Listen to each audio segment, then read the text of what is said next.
Everyone, welcome to the Way of Champions podcast this week. This is John. I'm here with Jerry, and this is a super, super special episode as we discuss the release of our brand new book, The Champion Sports Parent: Practical Wisdom for Raising Confident, Competitive, Mentally Tough Athletes. Jerry's holding it up there. If you're watching on YouTube, I'm holding up. We each just got our first copies in the mail, which is always such an awesome thing. Now, before we jump in to the podcast here and bring Jerry in, just want to give a couple of just reminders and stuff. And first of all, a big announcement on Sunday, October 6th at 3 p.m. Jerry and I are going to do a Zoom for our upcoming certification and mastermind program, which is in June of 2025. It's going to be held at this incredible venue in Colorado. We'll be out in the woods doing some awesome stuff, and we're going to show some video and show you all about the venue then. If you are not signed up for our email list, to get the information, the link for that Zoom, go down in the show notes of the show or find it just on changingthegameproject.com and sign up for that email list and get that info. There's a ton of interest in this program. There's only 25 spots. And so you're going to want to be on that Zoom. We will record it and stuff in case you're at a family dinner or a game or something like that.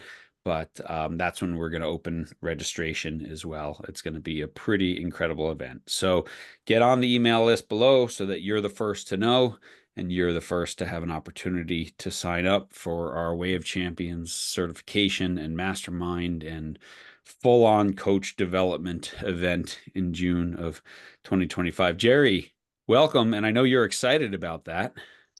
I am totally excited. I mentioned this to you and Matt, our other partner here. I've been thinking about this program now for 12 years. And I was alone when I was thinking about it.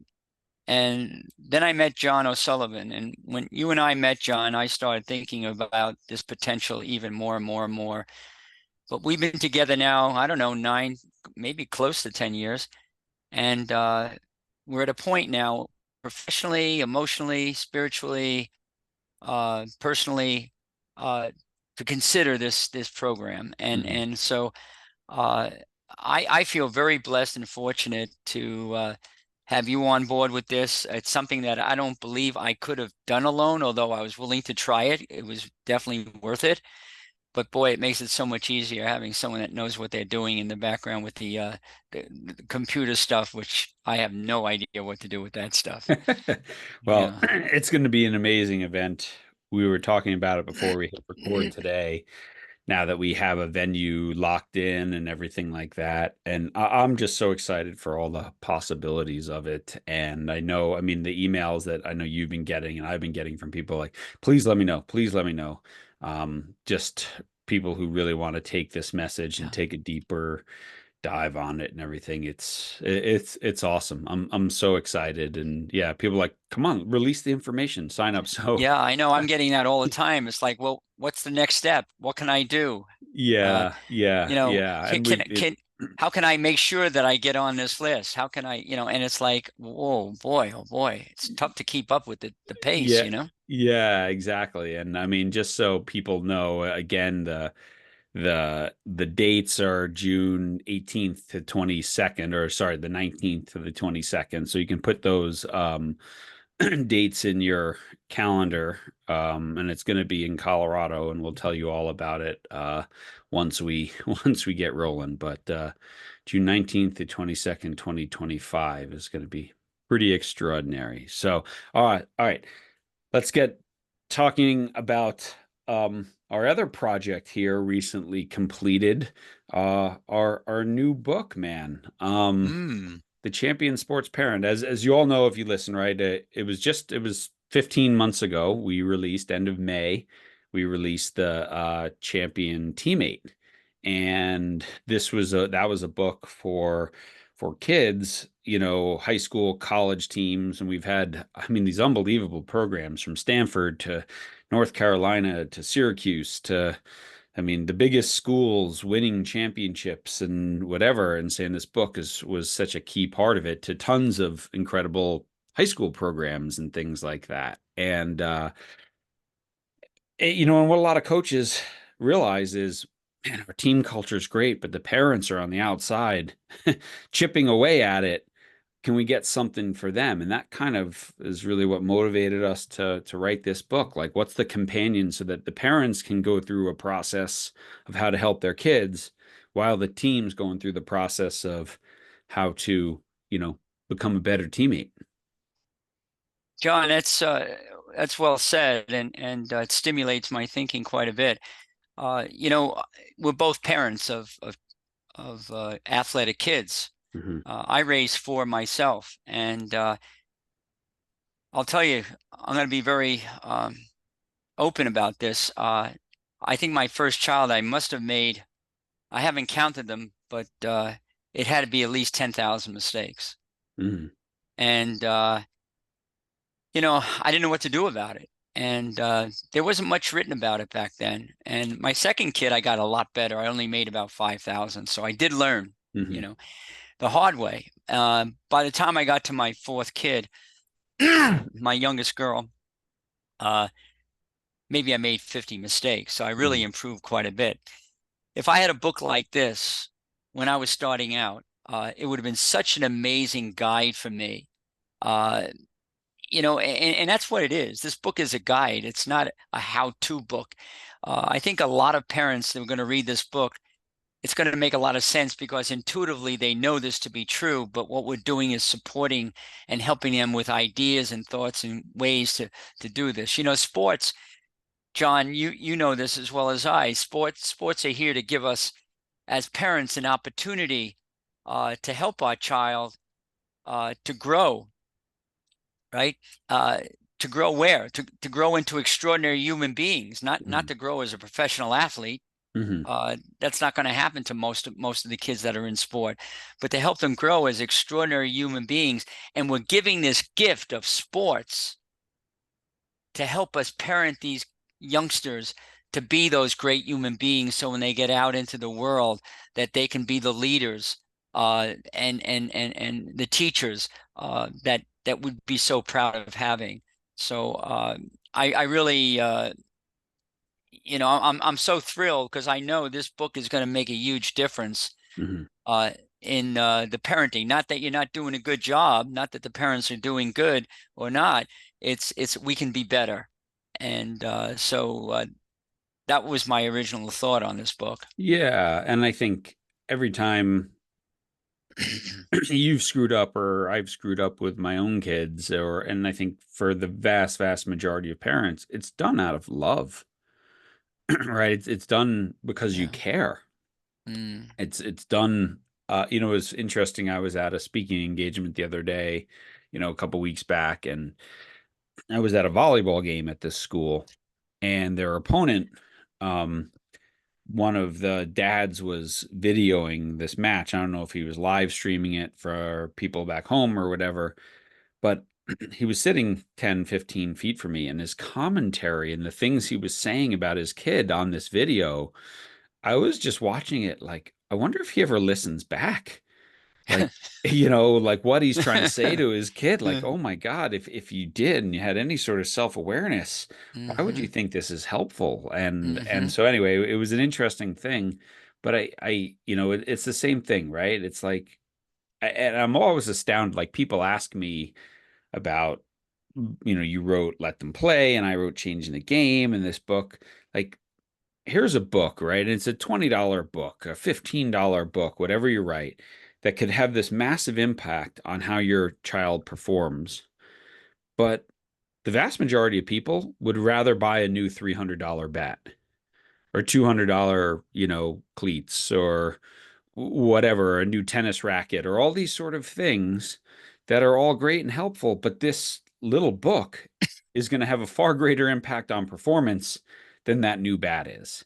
Right. But it calls for self-reflection and it calls for, being a better you. And that's sometimes uncomfortable. It is uncomfortable.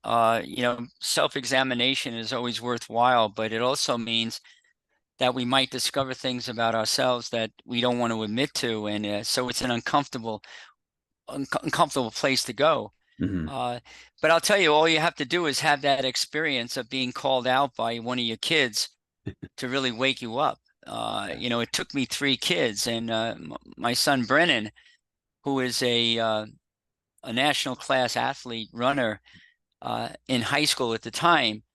And of course, my sport was running, unlike yours, Mhm. John, which was soccer. And of course, your kids played soccer. Well, one of my kids uh, was a runner, and he had everything that I had and more. And so I felt I knew everything that he needed to know to get to the next level, which is, the next train to Stanford, right? And I go out to one of his races. This is totally embarrassing to me, even telling this story, but I go out to one of his races, a cross country race, and Brennan comes around this turn, and I'm there waiting for him, and he's going up a hill, and I'm running with him, running in the race, Hmm. coming going up the hill with him, which, not a big deal. It's not a race for me, but I'm just going up the hill, and I'm encouraging, go, you can do it. Lift your legs, swing your arms, get your Hmm. arms in there. Hmm. And man, sounding like a complete idiot, right?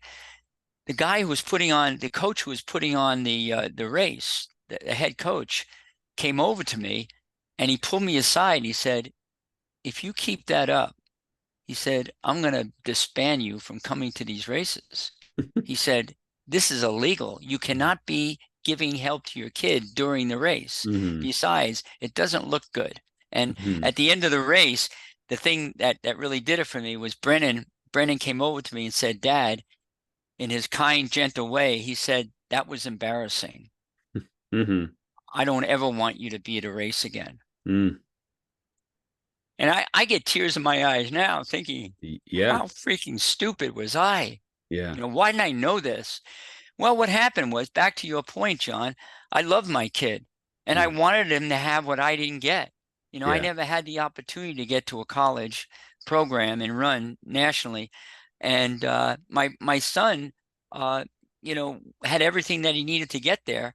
And I felt I could help him do that. So I did it out of love. My intention was pure, but my behavior didn't match the moment. Hmm. And so when my son busted me on that and the coach busted me on that, I said, I've got to make some changes here. And I completely apologized to my son. I apologized to the coach. And I promised my son I would never, ever do anything like that again. And I would never say anything about the race. And unless he asked me. And that made all the difference in the world. And so in this book, getting back to the book, uh, we talk about these things, John. You and I have stories about our kids and the mistakes we made. And we've also learned professionally, because this is the thing we do, how to integrate the concepts and the training that we have for coaches and athletes into this book, which will now allow parents to be the coach that we wish we were when we had our kids back when. Yeah. And I think, I mean, that was 20 years ago with Brennan, maybe ish, right? It was a while ago. And I think the environment has even changed a ton since then, as most parents know, right? So it's Good like, point. Good point. you Yeah. know, and this is, and we respect and reflect this, that as a parent today, I have two kids. One's going to be a freshman in college and one's a senior in high school. And it's so public where everyone else's kid is going to school, or their achievements on the sports field or whatever, that it just can feel so much pressure of like, man, I'm letting my own kid down by not pushing this or whatever. And the costs, I mean, we're so well aware, and this is not a book about how much sports costs and all that sort of stuff. Like, we've each written that already, and those are out there, right? This is like actions that you can take. And so we recognize this. Kids are forced into specialization too young. Kids are forced into crazy commitments too young.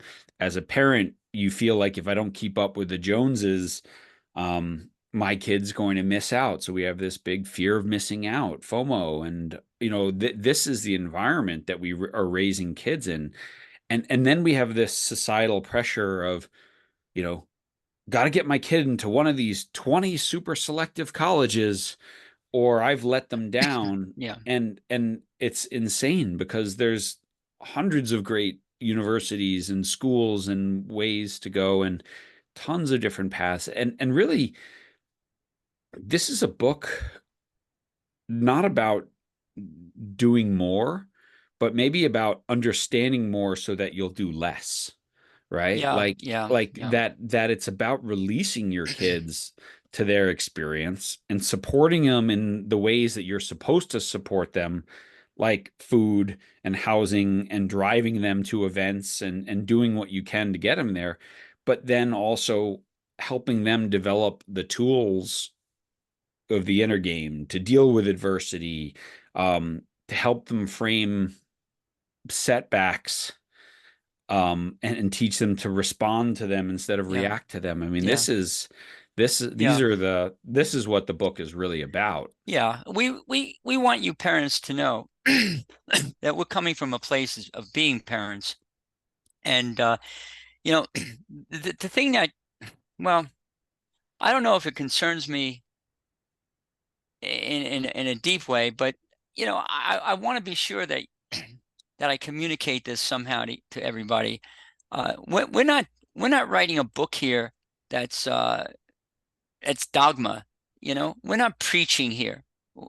We're What we're doing is we're just talking about truths. I mean, Hmm. there are certain truths that, like failure. Failure. A lot of parents think, "Oh, how terrible, my kids are failing." But failure is, in truth, failure is one of our best teachers, and Hmm. that's how we learn how to be better, Hmm. is through failure.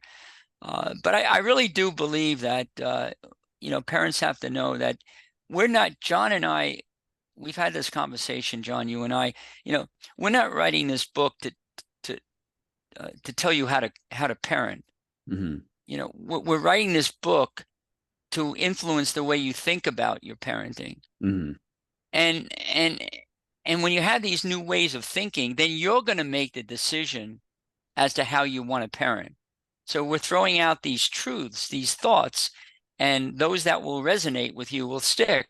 And Hmm. that comes from you thinking about how you want to parent. Last thing I want to do is tell anybody how to parent. And I have to learn myself how to parent. And but what you're going to do is you're going to have a lot of things to think about when you finish this book. Yeah, yeah, and I mean, I always love that thing. It's that we're not teaching you how to do this or telling you how to do this. We're want to influence the way you think about it, Yeah. right? And just like with the champion teammate, right? The champion sports parent is not something you become. It's something that it's a way of being. It's just a way of supporting and letting go and all these sort of things.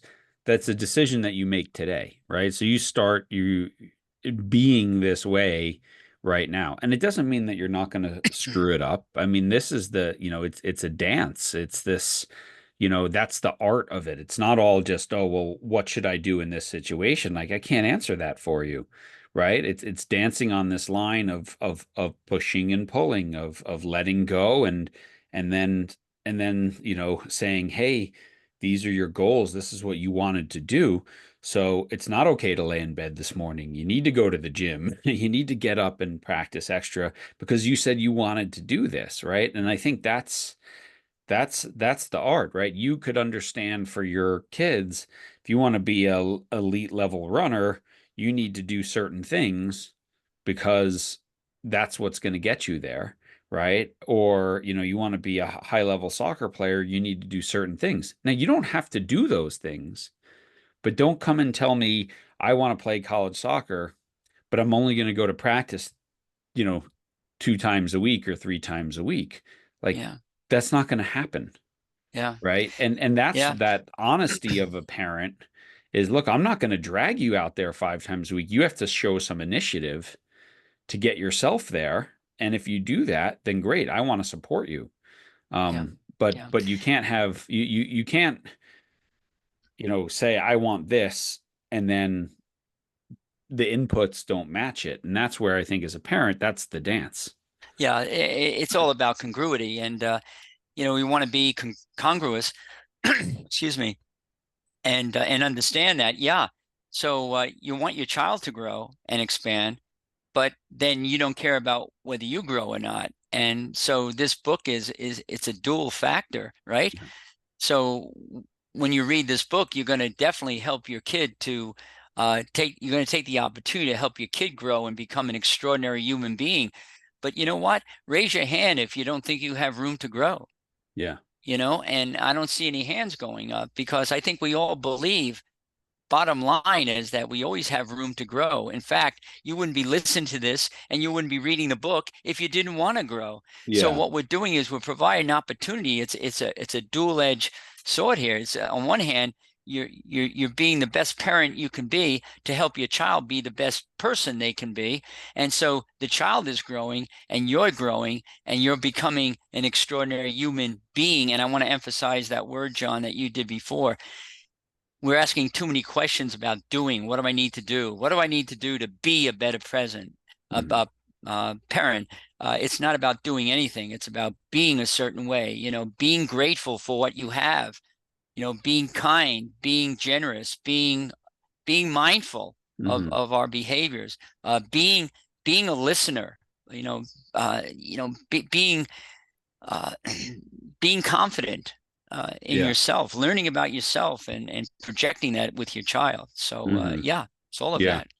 Well, we start the book with this quote, unknown author, right? Your kid's success or lack of success in sports does not indicate what kind of parent you are, but having an athlete that is coachable, respectful, a great teammate, mentally tough, resilient, who tries their best is a direct reflection of your parenting, right? I just That love is that quote. parenting, Yeah, right? That is that parenting. that's what it is. And I find these days, these last couple of years as my kids were older and, both are, high school team captains and things like that, my discussions were them, it's interesting, kids always come home and I think a lot of kids get a lot of good coaches these days, right? So sometimes they go to high school and the coach is not at the same level or the coach is just different, right? They're a good coach in their own way and whatever.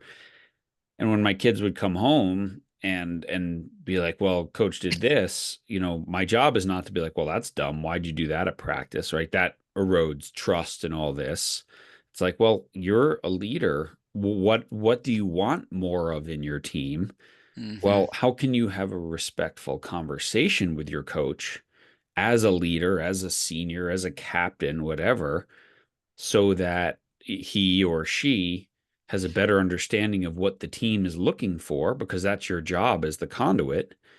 But that also, they're the coach and they get to make the ultimate decision. And they're, and Yeah, that's that learning to navigate those adult conversations is one of, I think, the most important lessons my kids will learn. Or with a teammate who's struggling and you need more from them. yeah. Well, that's the difference between being reactive and being proactive. And a lot of my behaviors as a sports parent were reactive, Hmm. whether it was with the coach or with my children. But what you're suggesting here, John, is brilliant, which is taking a more proactive coach, asking the right question. How can you help this situation? How can you go to your coach and have that conversation, that difficult conversation with the coach? How can you as a parent have that difficult conversation with the coach? Well, if that's on your mind right now, the reason why we bring this up is because this is the kind of things that we're talking about in this book, right? Yeah. And we're talking about like you can go up to your coach, and these are the times that it would be helpful to go to your coach, and these are the circumstances where you're going to get the best bang for your buck in such a conversation. And so I like the idea of rather than giving you things to do to react, we'll give you things which says this is how you can be, so you can be proactive and get Hmm. something done in a very positive way. Yeah. And like we wrote this book much like the champion teammate, right? It's not a long book. The chapters are very short. And then we have these discussion questions at the end of each chapter are really regarding, it's similar questions to the champion teammate. What do you need to start doing that you're not doing now to help you be better at yada yada yada? What do you need to stop doing that you are doing, right? And so like these really essential questions on each little topic, we're hoping that parents will be reflective, right? Hmm. Well, but because again, you're always doing something right, and you're probably always doing something a little bit wrong. Yeah, yeah, yeah. Well, the questions are so designed, and I know you had this in mind with me, John. They're so designed to clear away the debris, Yeah. all that fear. When I say debris, I'm talking about all the fear things. My child's not going to get enough. My child's not going to get the opportunities that I know my child needs. He's not getting the playing time, the minutes, or she's not getting a starting role, blah, blah, blah.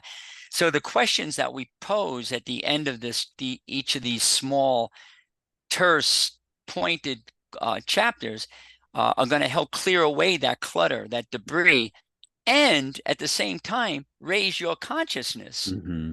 Because when you ask the question, as you said, what do I need to start doing that I'm not doing to be a better listener? Hmm.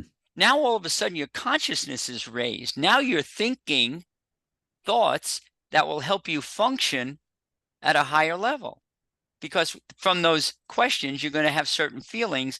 Those feelings will help you function at a much higher level of competency. Hmm. So those are the little things that we've done here to make sure that we can travel forward Yeah. on this quest. Of course, nothing better than questions to ask on your Yeah. quest Yeah. to be something that you'd like to be. Yeah. Yeah.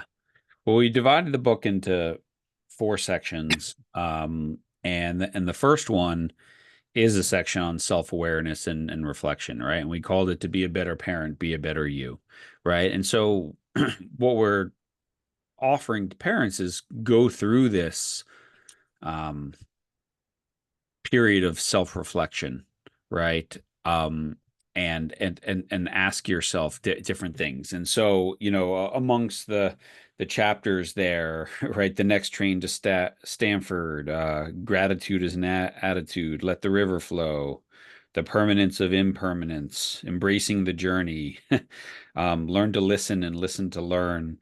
Are there any favorite parts of that for you?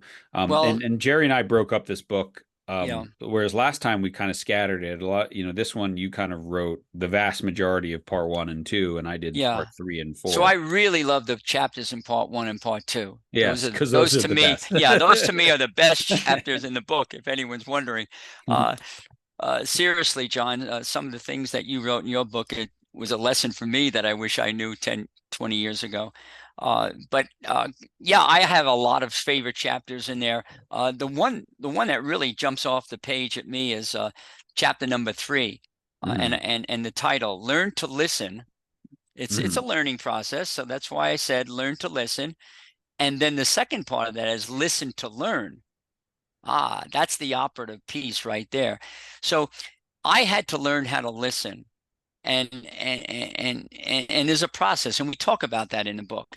So we give you certain steps that you can take to be a better listener. Now, if you don't want to be a better listener, then maybe you shouldn't be reading this book. And I would imagine if I asked you to raise your hand if you want to be a better listener, I'd see a whole forest filled of hands and arms going up. The key here in this chapter, what I really love about it is you actually listen to learn. So I was having a conversation with a coach yesterday. This coach is the new coach for the San Jose Sharks, the NHL pro hockey team.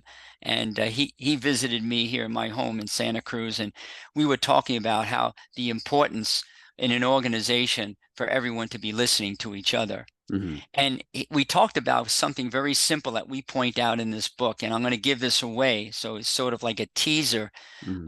sort of like a little bait to hang out there for you, for the listeners. And that is, you know, to be a good listener. Well, let me start with this. Most people think they're listening when they really are hearing. Hmm. So I listen, I'm hearing you talk, John, and I hear that. And as you're talking with me, I'm here hearing it, and I'm thinking how I'm going to respond to you. And that response might be, this is how I have to fix you, or Hmm. fix your problem, or tell you that no, you're wrong, or that no, you can't do it that way, or whatever it is. I'm here thinking about how I need to respond. True listening is asking yourself the quiet question is, what can I learn here? Hmm. And then keep quiet and let people talk. Hmm. And what's amazing is you learn so much of what you need to do. And one of those things that you learn is maybe you don't have to do anything. Hmm. What an awakening that is. Hmm. As a parent, I feel responsible to do everything for my kids, make sure that they're comfortable, that they're not experiencing struggle, that they're not failing, and take care of. And to some degree, you got to put food on the table, you got to have a roof over the kid's head, provide clothing so that they're comfortable, and those kind of things. But for the most part, you want to listen to your child. And the way to listen to them is to ask yourself, what can I learn here? Hmm. And so that becomes one of my favorite chapters. When you become a better listener, there'll Hmm. be the kids will believe in you more, and the trust factor will go up exponentially. Yeah. And if you want to have a good relationship with your kid, and again, raise your hand if you don't. Oh, there's no hands up. Okay, so you all want to have a good relationship with your kids. You got to build the trust factor. And Yeah. there's no better way to build the trust factor than to be a really good listener. And we help train you, or we help give you the strategies to become just that. Yeah. John? I love that too because it's listening, not just to your child, right? Because when you're going and saying, what can I learn in this conversation?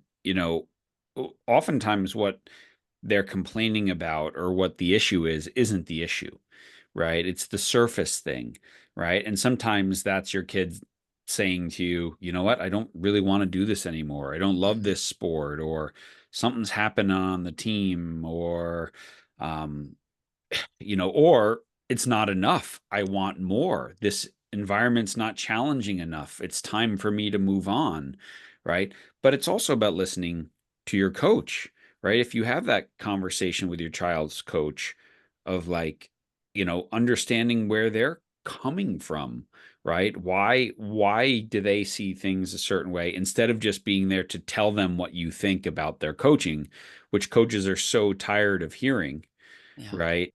Of like, no, like listen to what your coach is saying because I don't really meet any coaches who don't want to win, right? So when they're not playing your kid, it's not oftentimes, they want to put the best players out there. So they're seeing something different than your kid is. And it's amazing, right? Like I just spoke at a swimming conference and these coaches are telling me like you'd be amazed how many parents don't understand why their kid's not in this race or on this relay.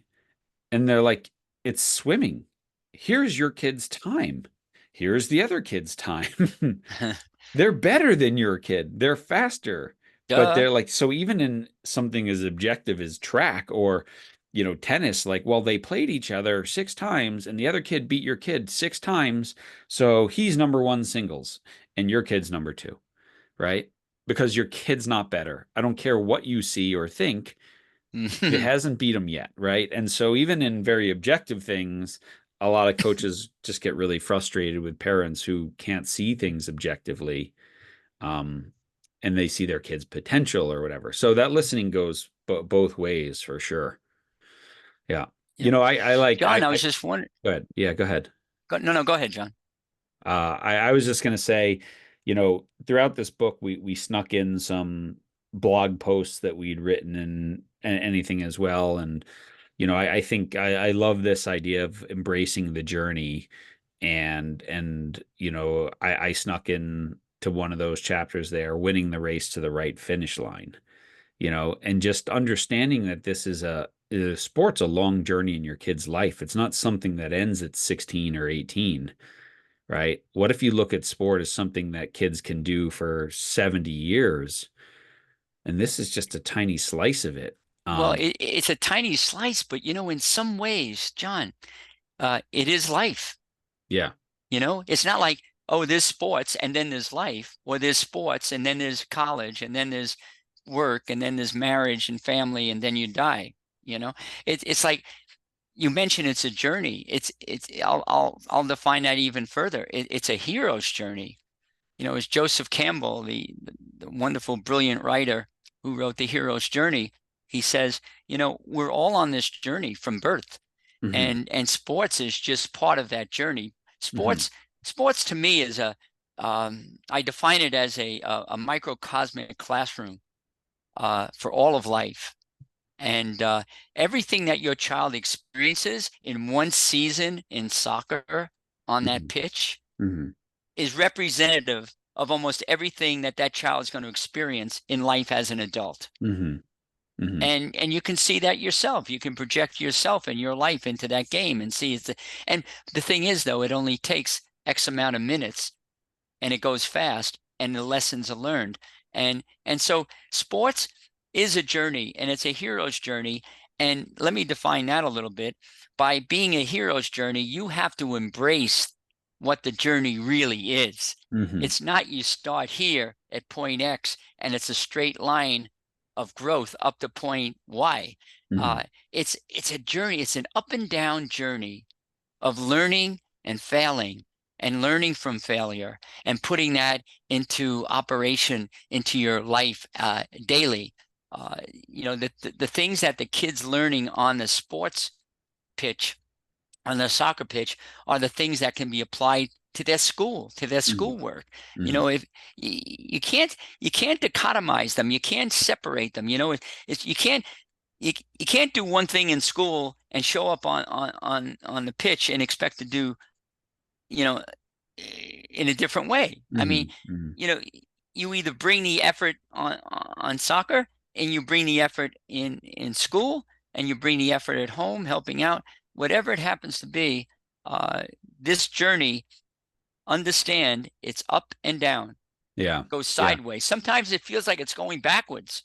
That's Right. part of the journey. What is going backwards telling you? You Hmm. know, or what if you're not going anywhere and you're just sitting on a plateau? Well, guess what? Plateaus are so valuable. Your kid is experiencing a plateau. They're not improving, they're not going down. That plateau is there so that they can really, really, really take in more deeply the learning, the lessons that they're learning at this particular point in their life. That's the hero's journey. Yeah. Yeah. And I think, I mean, one of the poorest predictors of long-term high performance in sports is how your kid does when they're really young. Right. I mean, that is one of the poorest predictors.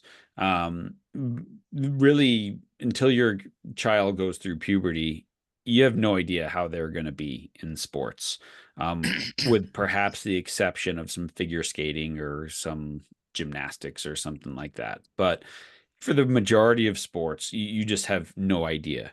Um, and yet, early childhood performance is so intoxicating that you get in this, we're like, wow, look at my kid dominating this field, right? We need to do more. We need to get him on this track or whatever, that oftentimes the kids comply with, but they don't have the intrinsic motivation or the love or whatever. They're just out there doing their thing.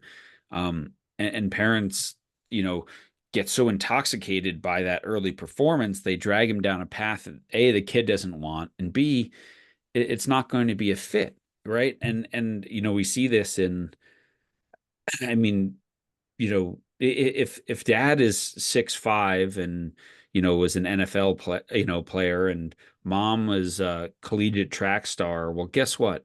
Their kid has some superior genetics to my kids or whatever. They have a really good chance of being a top athlete because their parents were, right? And so that kid, I might look at those parents and be like, yeah, you know what? If your kid wants to do this, that's a good path for them because, they've been blessed from the beginning with great genes. Whereas, if dad's 5'3" and mom's 5 foot tall and your kid's showing some early prowess at basketball, they better be a hell of a point guard because they're Mhm. not They're not playing anywhere else, right? Mm-hmm. And Mm-hmm. so, that's the thing. So like just being patient on the journey and realizing when's it important to maybe go and play on a higher level team, or when's it important to change schools, or when's it important to um pursue something higher level versus just, like, who cares what you won when you're 9? It's a Mm-hmm. terrible predictor of anything else Mm-hmm. except Mm-hmm. you were good when you were 9. Mm-hmm. And Mm-hmm. so I just think I think coaches, all the coaches I meet, just want parents to be patient. Mm-hmm. Stop comparing your kid's journey to someone else's journey, their timing. Why are they playing up and my kid doesn't get to play up? All these Yeah. sort of things is Yeah. just like, just Yeah. be patient. Well, I'll let me jump into something else here, John. You were asking me about some of these chapters here. Uh, but real briefly, there's two other chapters that I really like, and they're integrated. And really briefly, one is about goals Hmm. being beacons, and the other one is losing is winning. It Hmm. sounds like, losing is winning is what is that about? Hmm. Uh, Let me start with the goals. On one hand, we're so obsessed as parents as our kids setting goals and not achieving them, and so they seem like failures. But let's look at goals more softly. Let's take a softer approach to goals. Let's look at goals as a light, a beacon that's flashing. Think of they don't have many of these left in the world, but think of um, um, Lighthouse. well, yeah, right down here, a mile from my home, there's a lighthouse there. And what does that lighthouse do? It doesn't do anything but flash a light. And do people have to get to the lighthouse? No, they do not. That's not the idea. But what it is it's a flashing light, which indicates that your goal is to get to land. You're going to get to land if you follow that light at some point. You might not get right to the lighthouse. You might get before the lighthouse, but you're going to be in the right direction. So let's start looking at goals instead of things to achieve, Mhm. as just look at them as assistance to assist you in the direction you're going. So in my life, I have set humongous goals, and people say, you got to be crazy.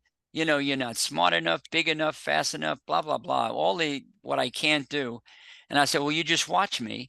And what I do is I set these goals, and it takes me further than I would have gone if I didn't set these big goals. Then if I would not have gotten that far, is what I'm saying. If you shoot for the moon, you'll and you don't make the moon, you'll be out there with the stars. Well, And I just want to say, like, it's making me think of this story. One of my favorite writers, Seth Godin, he talks about it's better to have a compass than a map, right? mm-hmm, And that's kind mm-hmm, of like this book. A compass helps you point in the right direction and move, yeah, and you go over and around things and whatever, but it keeps you yeah, moving in the right direction. yeah, Whereas you might have the completely wrong map, yeah, right? Like, if you have a map of, you know, you know, South Africa and you're trying to, get across Germany, that map's not helpful. And mm-hmm, sometimes that's like how we treat things.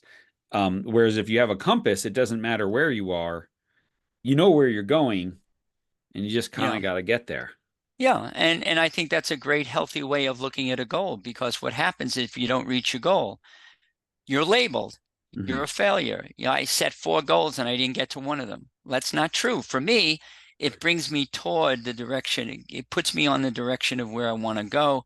And if I don't make it and I set lofty goals, I'm going to be a lot further along than I would have been had I not set those kind of goals.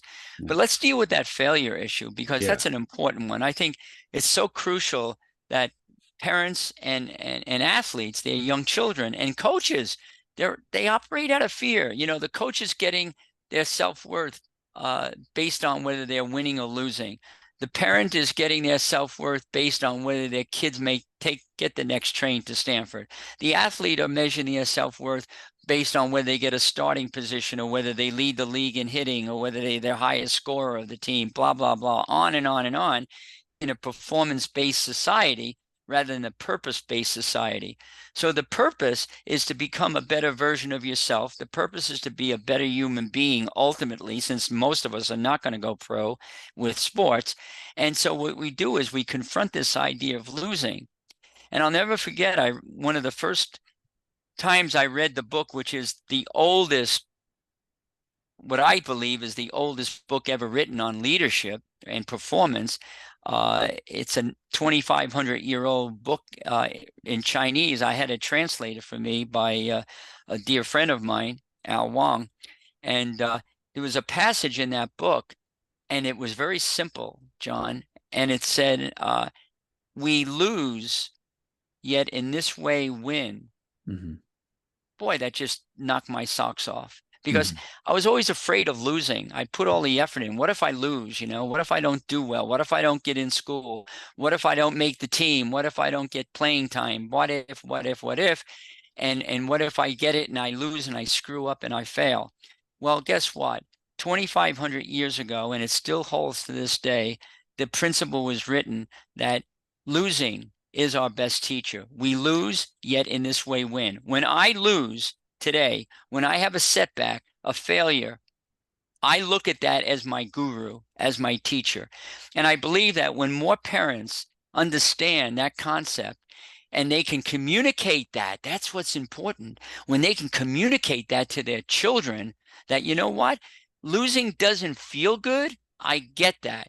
But what have you learned from this? One of the things I wish I was able to say to my kid when they would come home after a lost race or a lost game on that Monday morning, maybe sit down with them and just say, why are you a better athlete because you lost on Saturday? Think about that. Well, the truth is, I'm a better athlete because when I lose, because now I can learn. I've learned so much of what I need to do so I can be better than what I was. And people go on and win championships that way. So we're all, my best book in 13 languages, bestseller of all time, was rejected for publication 15 times. Am I a loser? Yes, if I don't take it on again and try to go for that 16th time to get it published, that's why I'm a loser. Yeah. Not because I got rejected 15 times. I learned how to write a good book after that. Yeah. And again, I mean, I have lots of friends, right, who are business owners, and they all tell me all the time the scariest person to hire is someone who's never failed, right? Who's never been allowed to deal with adversity, who's never had to take criticism or be critiqued or told that's not good enough, do it again, right? And they're like, it's just so scary. And sport is this amazing place. And again, this is, I think, one of the most important roles as the parent, the person with life experience who, and again, if you or I go and give a talk to a bunch of parents and say, raise your hand if your path to where you are in your career and your relationships and whatever has been a smooth, straight upward trajectory, no one will raise their hand. They've dealt with the downs and the adversity and they've learned from it. And these are the pivotal moments in our life. And sport is such a wonderful early introduction to that, right? Perfect. And this is why losing is winning if, as a parent, we allow it and we shape it and we help people, help our kids understand, like you said, why are you better for experience this? Why are we Mm-hmm. a better team? Why are you a better person? Because you just Mm-hmm. went through that, because you got cut Mm-hmm. from a team, because you lost your starting spot.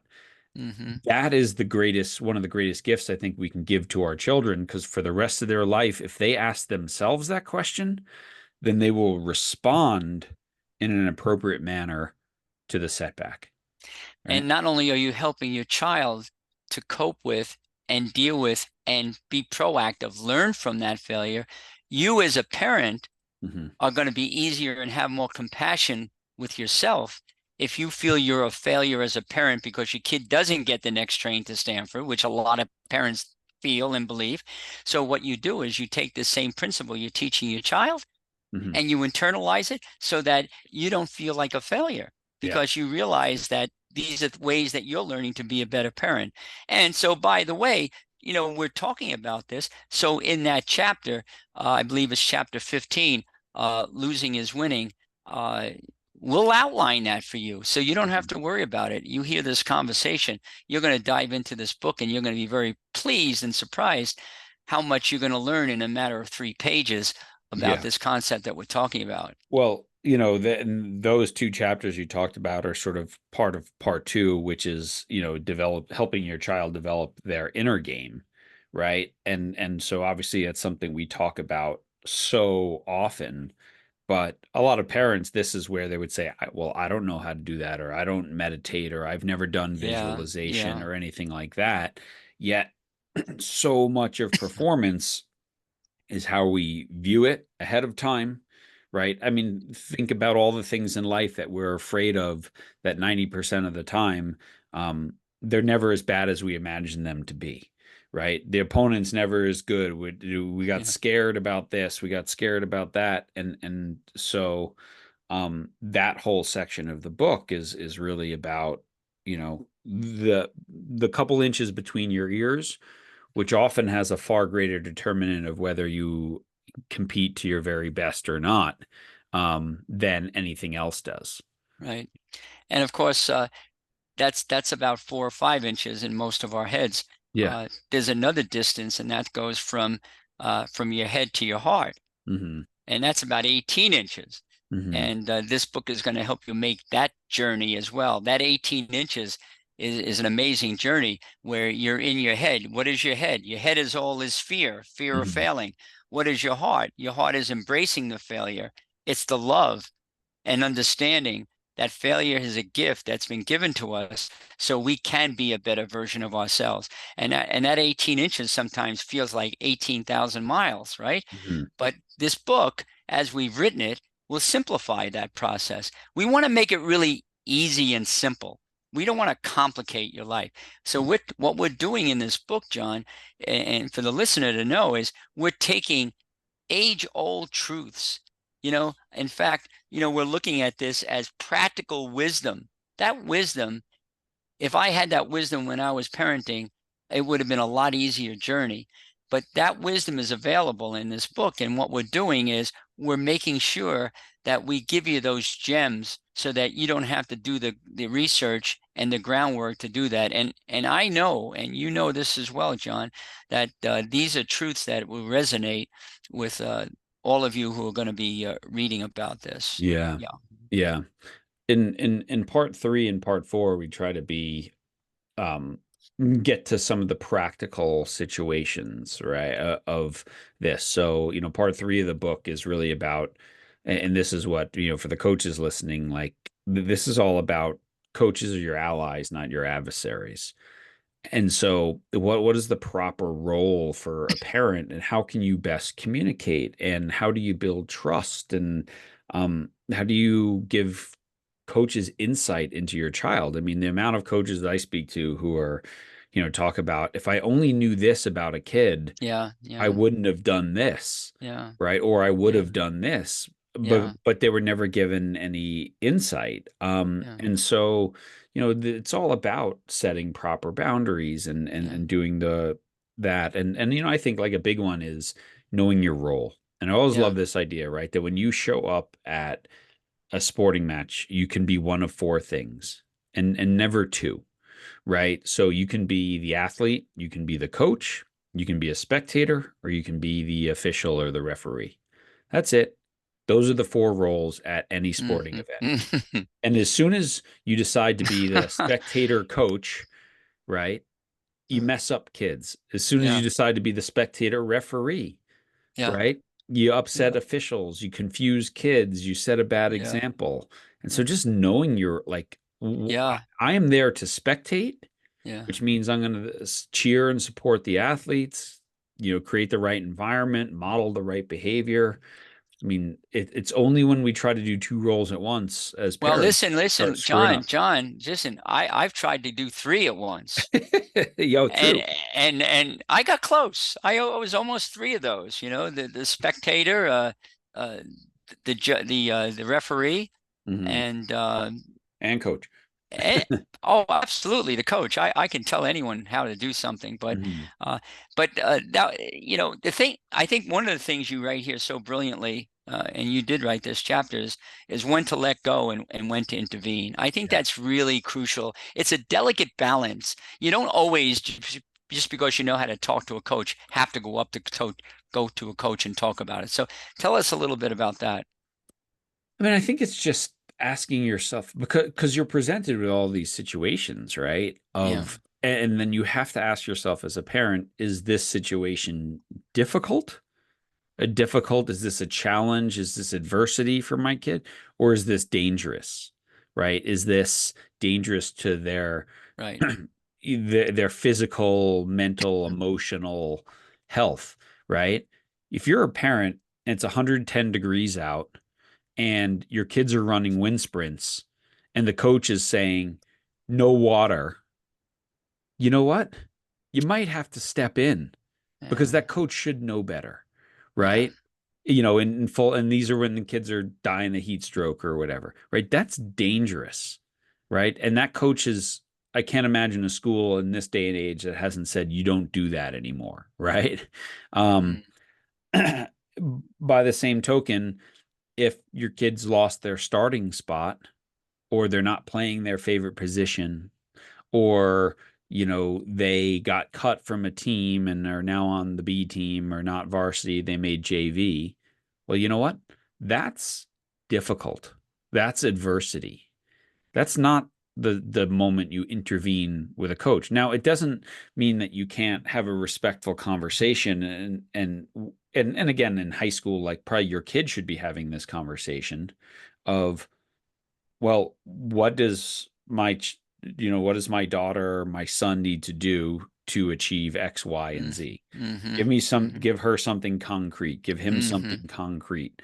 mm-hmm. Um, and again, this is a dance, Again, you're being proactive, John, being proactive, right? not reactive. But I'd also like my 16-year-old's the one who should have that conversation. And then Yes. as the parent, you should come home and say, what did coach say? Right. Yeah. And Yeah. and then and when they go, nothing, coach is a jerk, you'd be like, no, I know coach didn't say nothing. So what Yeah. did coach say? What are the exact things that you're supposed to do? Get fitter, get stronger, get this, learn this position, work on this, whatever it Yeah. is. Yeah. Right. I'm going to help you through that. Right. Yeah. That's my role. But yeah, when there's bullying, when there's abuse, when, your kids coming home every day in tears because of something that the coach is saying or doing to them. And I go back, like, let's go to the most extreme example of excuse me, like USA gymnastics and Mm-hmm. the horrible things Larry Nasser was doing and the amount of people in that moment who didn't intervene because they were afraid of their kid's position in the gymnastics program. Yeah. Yeah. Right. And Yeah. that to me, like that is an abdication of your parental duties there. Mm-hmm. Right. Mm-hmm. That wasn't a difficult thing that your kid had to work through. They were getting abused and you did nothing. Mm-hmm.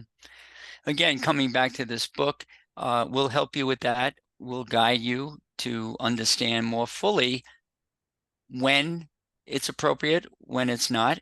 I think, honestly, if I had to guess, most people that read this book intuitively know that. Yeah. What we'll do is we'll be there to affirm what you already know is true. We're not Mhm. saying, oh, you guys, listen, you need to know when to intervene. No, you know how to intervene. We'll affirm it and give you some strategies along that line. So, Yeah. uh, yeah, Yeah. Yeah. And then the last piece, I mean, we just talked about game day, right? So yeah. pre-competition, during competition, after the competition. What are some of the best practices? What is the best wisdom for what you can do as a parent to help your child perform their best on that day? So again, we're not telling you how to parent. We're just trying to influence the way you think about it. Because what you Yeah. might be doing before the competition might not be helping at all, even though you think it is, right? Hmm. Or what Hmm. you're doing during, or what you're doing on the car ride home Whoa, the car ride afterwards, home. right? like all Yeah. these things might Yeah. not be that you're again your intent it comes from a place of love and your intentions are great.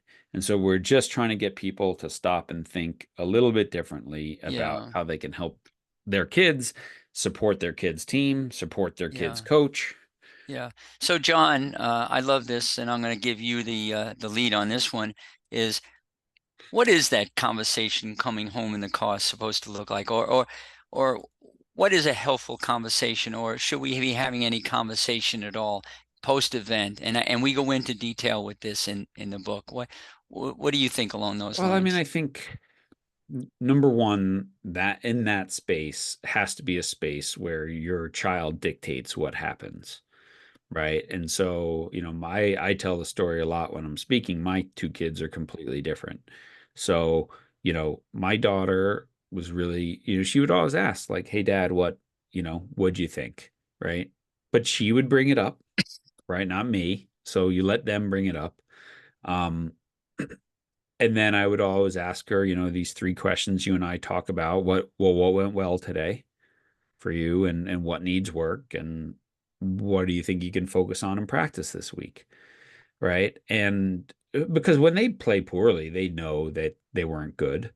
And when they had a good game, they usually know that they had a good game and they should be allowed to enjoy that. But that conversation was always really led by her.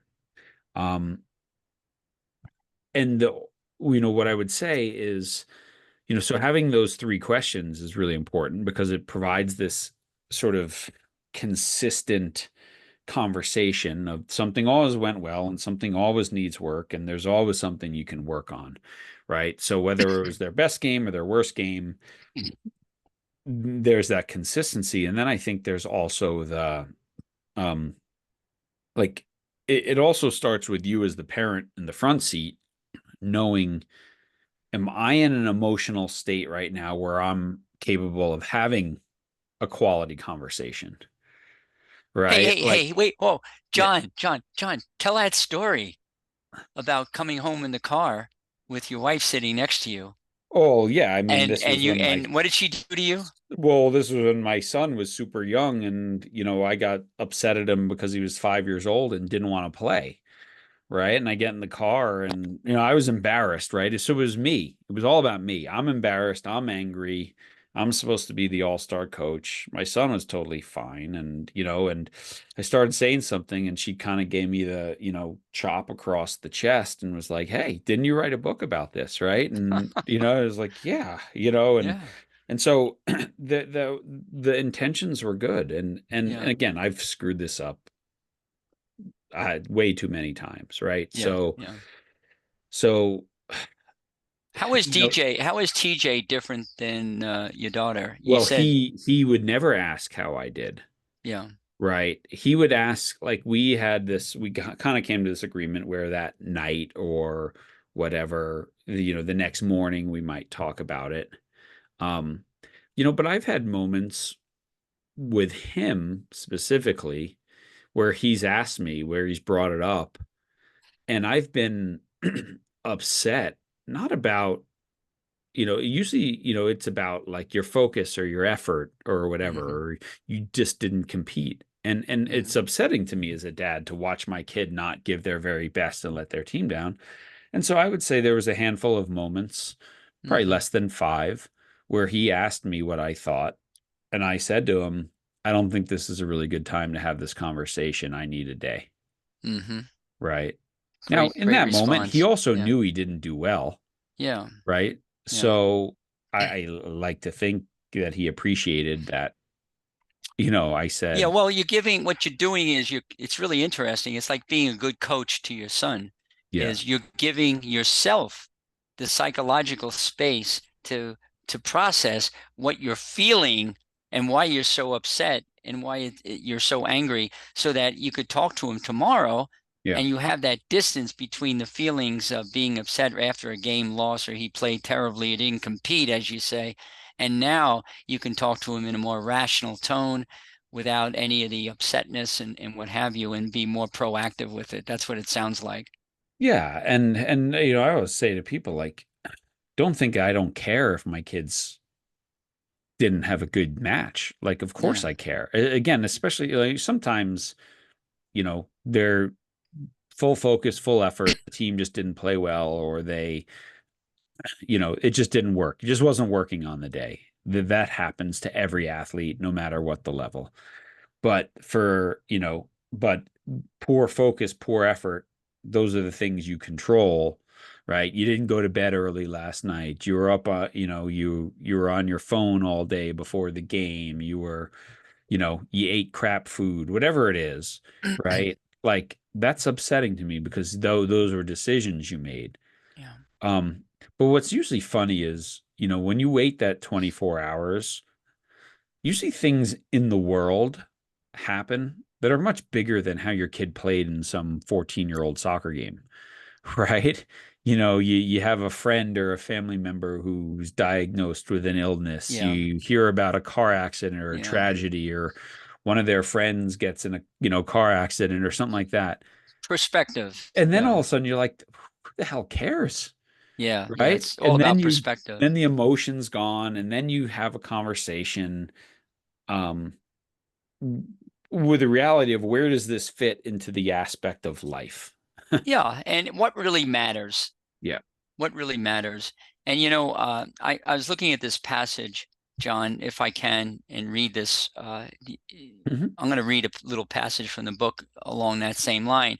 At the end, in the conclusion of the book, we talk about the journey beginning, Hmm. uh, and to going on this journey. And we talk about getting a perspective, just what you were mentioning. It's not about that game that night, the bigger picture of life, the opportunities and what have you that come our way. And we talk about that this is a special time in the life of the child, but it's also a special time in the life of a sports parent, one that provides an opportunity for a deeper and more beautiful connection and love for your child. The sport is giving you that. The sport is saying, here, I'm going to give you sport. Now you're going to be able to connect with your child more deeply if you take the journey of being more mindful and more understanding. But let me read you this passage. It's the wise words of Sir Winston Churchill. And he says, to each, there comes a time in a lifetime, a special moment when they are figuratively tapped on the shoulder and offered the chance to do a very special thing. What a tragedy if that moment finds them unprepared or unqualified for that which could have been their finest hour. This is what the sports parent is. It's a special moment. And what a tragedy if we miss this wonderful opportunity to experience this finest hour. And that's how we conclude this book. Hmm. John? Yeah, no, amen. I mean, this is it. What task are we given in life greater than parenting, right? Something that lasts, right? And it doesn't end when they're 18. You certainly know that, and whatever, it goes on forever. Um, and so, you know, prepare yourself for the moment, right? Yeah. And Yeah. if it's not our book, like grab something else, but don't just wing it. Yeah. Right. And Yeah. so yeah, I mean, I think when I think of all the teams that I coach, it's like, I think there's something about parenting as well that when, your third or your fourth child comes around, you realize it's not an emergency. It's okay. My kid's going to Mm-hmm. find their path. I Mm-hmm. always would ask teams, like the team parents in the beginning, especially when they were young, like, how many of you is this your first child in sports? And if everyone raised their hand, you knew it was going to be tough because Mm. everyone's, thinks that their kid's the next star and they're all unrealistic or whatever. If most people are like, nah, second, third, fourth, you're like, oh, this is gonna be a cakewalk because they just were Yeah. like, can you just keep them alive? Like Yeah. Right. that's Right. that's the Right. that's the bar. And Help so, help them not to bleed. and then usually those younger kids, because they're younger and they've been chasing big brothers and sisters their whole life, they're usually like more competitive. Mm-hmm. They fight for everything. So as a parent, it's much easier to watch when your kid is competing to their very, very best of their Yeah. ability because they've been Yeah. scrapping for, Yeah, leftovers their entire what a life. wonderful observation, and I'm here Yeah. to say Awesome. yes, that happened with me as well. Yeah, awesome. Well, listen, everyone, we'll bring it to a close here. The Champion Sports Parent: Practical Wisdom for Raising Confident, Competitive, Mentally Tough Athletes. When this podcast is released, that is available now on Amazon, and then it goes into wider distribution. Will be available at all bookstores here soon enough on Kindle and paperback. If you are looking for a bulk order, 10 or more books, just email me, John, John, at changingthegameproject.com, and you get a nice discount there. So if that's something where you're getting the champion teammate for your team, your team captains, then grabbing this book for the parents is pretty helpful, isn't it, Jerry? Yeah, oh, it's absolutely. We're trying to get everyone together on the same page where we have coaches on this same page and the athletes and now the parents. And it takes a village and we all need to be together on this one. And oftentimes people spend a lot of misused energy, uh, unhelpful energy, trying to separate and compartmentalize coaching and the parents, and then there's the athletes. No, we're all together in this. And John, you and I will continue to do this good work. And by the way, John and I, by having this book now, when we walk into a school district or we go to some kind of an athletic program, we make sure that we have everyone involved at the highest level. So Yeah. that was a big motivation for writing this book. Amen to that. Well, Yeah. Okay, everyone, John. thanks Good so much job. for listening. And again, you go out, please grab the book. If you read it and you like it, please leave us a review on Amazon. It's super helpful. Or Goodreads or things like that just helps get the book pushed out in front. And yeah, we're super, super excited. So we hope that we know, Jerry, our influence is never neutral. Is that So right?